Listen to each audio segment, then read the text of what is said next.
Good morning, good morning, good morning, good morning, good morning guys. Welcome to my YouTube channel, Day TV.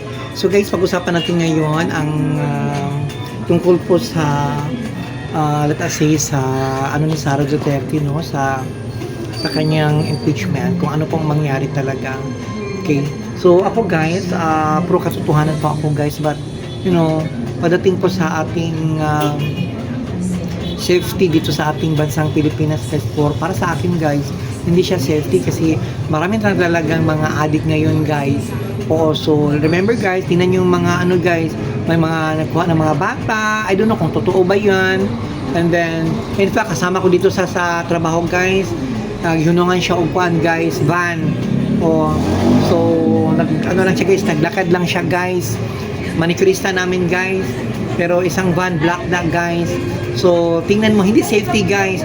Buti na lang guys na may tao na nakikita guys, may tao na nakita siya guys na talagang na ganun ang van guys. So yun, hindi tuloy na ano ang van guys, pero kung siya lang mag-isa guys, siguro dinampot na siya guys, dinala na siya guys, kung hindi ko alam kung anong gagawin. Okay, so wala naman makukuha ang addict guys, ang mga taong yun guys, kasi unang-una ano na siya guys, ano bang tawag dito, hindi na siya take na siya guys.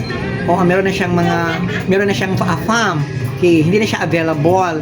Okay, at ano na rin siya guys, hindi na siya magkaanak kasi ano na siya, anong tawag doon guys, may tawag doon guys, yung hindi magkaanak guys, ba anong tawag yun guys?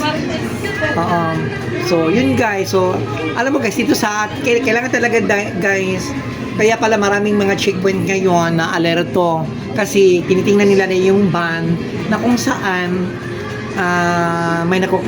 siguro nakita nila yung may plate number ba whatever. Okay, so guys, thank you guys and thank you for watching at salamat po sa hair extension ko guys from